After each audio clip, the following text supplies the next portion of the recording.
உங்கள் உடம்பை நீங்கள் எப்படி பார்த்துக்கிறீங்களோ அதே மாதிரி தான் மற்றவங்களையும் பார்த்துப்பீங்க. நீங்கள் உங்கள் உடம்பை பற்றி உங்களுக்கு அக்கறை இல்லைன்னா மற்றவங்கள பற்றியும் உங்களுக்கு அக்கறை வராது. உங்கள் உடம்பை நேசித்தா மட்டும்தான் மற்றவங்கள நீங்கள் நேசிக்க முடியும். மற்றவங்கங்கிறது யார்? மற்றவங்கங்கிறது இன்னொரு உடம்பு. நீங்கங்கிறது யார்? உங்கள் உடம்பு தான் நீங்கள்.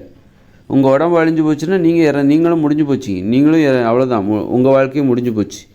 அதனால் நீங்கள் அப்படின்னா யாருன்னா உங்கள் உடம்பு தான் நீங்கள். மற்றவங்க அப்படின்னா மற்றவங்கன்னா அது ஒரு உடம்பு, மற்றவங்கன்னா இன்னொரு உடம்பு. அதனால் உங்கள் உடம்பை நீங்கள் எப்படி பார்த்துக்கிறீங்களோ அதே மாதிரி தான் நீங்கள் மற்றவங்களையும் உங்கள் உடம்பை நேசிச்சிங்க அப்படின்னா மற்றவங்களையும் நேசிப்பீங்க. உங்கள் உடம்பை நீங்கள் நேசிக்கலை அப்படின்னா உங்கள் உடம்பை அழிக்கிற முயற்சியில் நீங்கள் ஈடுபட்டால் மற்றவர்களையும் அழிப்பீர்கள். உங்களை சார்ந்த மற்றவர்களையும், உங்கள் பிள்ளையாக இருந்தாலும் நீங்கள் அவங்கள அழிக்க தான் முயற்சி, வேறு வழியே இல்லை. அதனால் உங்கள் பிள்ளையை பாதுகாக்கணுன்னா உங்கள் உடம்பை நீங்கள் பாதுகாக்கணும். நீங்கள் பெற்ற பிள்ளையாகவே இருந்தால் கூட உங்கள் பிள்ளையை நீங்கள் பாதுகாக்கணும் அப்படின்னா உங்கள் உடம்பை நீங்கள் பாதுகாக்கணும். இப்போ ஒரு அப்பா வந்து சிகரெட் பிடிக்கிறாரு, பீடி பிடிக்கிறாரு அப்படின்னா அவர் கண்டிப்பாக அந்த அப்பா வந்து தன்னுடைய உடம்பை வந்து அழித்து கொண்டு இருக்கிறார். அப்படி இருக்கும்போது அவர் தன்னை சுற்றி இருப்பவர்கள், அதாவது தன்னுடைய மனைவியாக இருக்கலாம், தன்னுடைய பிள்ளைகளாக இருக்கலாம், அவங்களையும் அவர் அழிக்க தான் செய்வார். ஒரு அப்பா வந்து இப்போ சிகரெட் பிடிக்க மாட்டேன்றாரு, உடம்பை நல்லா பார்த்துக்கிறாரு, யோகாசனம்லாம் நல்லா பண்ணுறாரு, உணவுகள் எல்லாம் பார்த்து சாப்பிட்றாரு, கண்ணு கருத்துமாக இருக்கிறாரு, உடம்பை ஆரோக்கியமாக வச்சுருக்காருன்னா அப்போ அவர் வந்து தனது பிள்ளைகளையும் அதே மாதிரி தான் வச்சுப்பார். தனது பிள்ளைகள், தனது மனைவி, தனது அப்பா, எல்லாரையும் வந்து அம்மா, எல்லாரையும் தன்னை சார்ந்த தன்னுடைய நண்பர்கள் எல்லாருமே அவரை சார்ந்த அத்தனை பேரையுமே அவர் வந்து நல்லா பார்த்துப்பார். ஏன்னா அவர் உடம்பை அப்படி தான் பார்க்குறாரு. அதே இது வந்து இன்னொருத்தர் என்ன பண்ணுறாரு, நல்லா தண்ணி அடிக்கிறாரு, விஸ்கி பிராண்டி குடிச்சிக்கிட்டு, நல்லா சிகரெட் பிடிச்சிக்கிட்டு, சோம்பேறியாக எப்படி இருக்காருன்னு வச்சுக்கோங்க. அப்போ அவருடைய பிள்ளைகள், மனைவி, குடும்பம், அப்பா எல்லாரையும் அவர் அப்படி தான் பார்ப்பார். அதனால் மற்றவங்கள நாம் நேசிக்கணுமா, முதல்ல உங்கள் உடம்பை நேசிங்க. ரொம்ப ஈஸி. உங்கள் உடம்பை நீங்கள் நேசிக்க கற்றுக்கிட்டாலே மற்றவங்கள நேசிக்க ஆரம்பிச்சிருவீங்க, உங்கள் பிள்ளைகளை நேசிக்க ஆரம்பிச்சிருவீங்க. உங்கள் உடம்பை நீங்கள் நேசிக்காமல் உங்கள் பிள்ளைகளை நீங்கள் நேசிக்க முடியாது. உங்கள் உடம்பு மேலே உங்களுக்கு அக்கறை இல்லாமல் உங்கள் பிள்ளைகள் மீது நீங்கள் அக்கறை காட்டினீங்கன்னா அது பொய்ன்னு அர்த்தம். அதை அந்த பிள்ளைகளே நம்ப மாட்டாங்க. அதனால் உங்கள் பிள்ளைகளை நீங்கள் நேசிக்கணுமா, உங்கள் அப்பாவை நீங்கள் நேசிக்கணுமா, உங்கள் அம்மாவை, உங்களுடைய நண்பரை, உங்களுடைய மனைவியை, உங்களுடைய அம்மாவை, உங்களுடைய கணவனை, பேரனை, பேத்தியை, உங்களை சுற்றி இருக்கிற எல்லாத்தையும், உங்களுடைய உறவினர்களை நீங்கள் நேசிக்க வேண்டுமென்றால் உங்கள் உடம்பை நேசிக்கிங்க. உங்கள் உடம்பை நீங்கள் நேசிக்காமல், உங்கள் உடம்பை ஆரோக்கியமாக வச்சிக்காமல் நீங்கள் மற்றவங்கள நீங்கள் நேசிக்கிறதா சொன்னீங்கன்னா அது கண்டிப்பாக அது பொய்யாக தான் இருக்கும். உங்களுக்கே தெரியாமல் நீங்கள் மற்றவங்கள அழிப்பீங்க. அது மற்றவங்களுக்கு கூட தெரியாது, உங்களுக்கே தெரியாமல் கூட மற்றவங்கள நீங்கள் அழிக்கிறதுக்கான வேலையை தான் நீங்கள் செய்வீங்கன்னு அர்த்தம். உங்கள் உடம்பு மேலே உங்களுக்கு அக்கறையே இல்லைங்க, உங்கள் உடம்பு மேலே உங்களுக்கு அக்கறையே இல்லை அப்படின்னு வச்சுக்கோங்களேன். அப்படி இருக்கும்போது நீங்கள் உங்கள் பிள்ளைகளுக்கு எதை செஞ்சாலும் அது அழிவைத்தான் ஏற்படுத்தும். நீங்கள் நல்லதுன்னு நினச்சி எதை செஞ்சாலும் அது அழிவை தான் உங்கள் பிள்ளைகளுக்கு ஏற்படுத்தும்.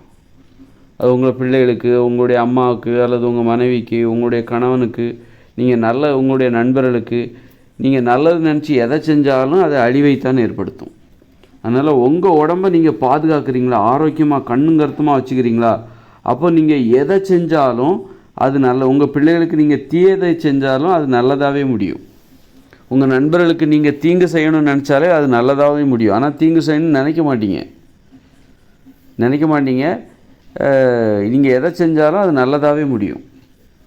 அதுதான் வந்து உங்கள் உடம்புக்கு நீங்கள் எப்படி நடந்துக்கிறீங்க, அதுதான் உங்களுக்கு எது நியாயமோ அதுதான் மற்றவங்களுக்கும் செய்வீங்க. உங்களுக்கு நீங்கள் என்ன செஞ்சுப்பீங்களோ அதுதான் மற்றவங்களுக்கும் செய்வீங்க. அதனால் மற்றவங்களுக்கு கெடுதல் நினச்சிங்கன்னா உங்கள் உடம்புக்கு உங்களுக்கே அது கெடுதலாக முடியும்.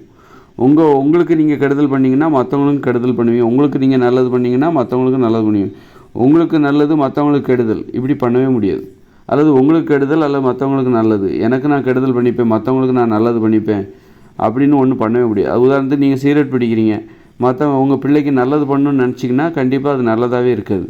நீங்கள் என்ன பண்ணாலும் அது கெடுதலாகவே தான் இருக்கும்.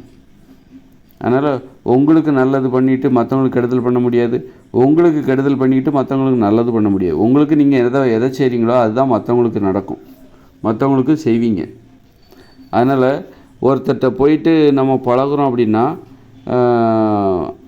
அவர் எப்படி இருக்கிறார், அவருடைய பண்பு எப்படி இருக்குது, அவர் உடம்பை அவர் எப்படி பார்த்துக்கிறாரு அப்படி பார்த்து பழகணும்.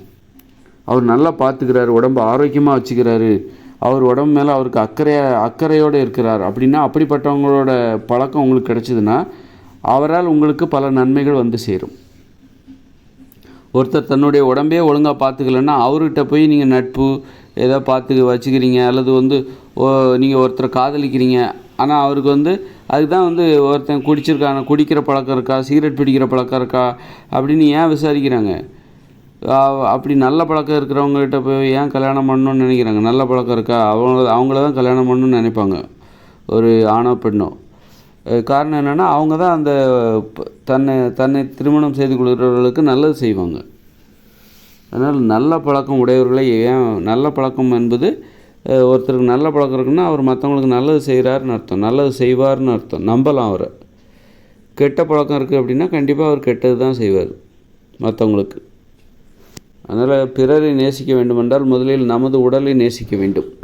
அப்போ தான் வந்து பிறரது உடலை நாம் நேசிக்க முடியும். நமது உடலையே நாம் நேசிக்காத போது மற்றவங்க உடலை நம்ம எப்படி நேசிப்போம்?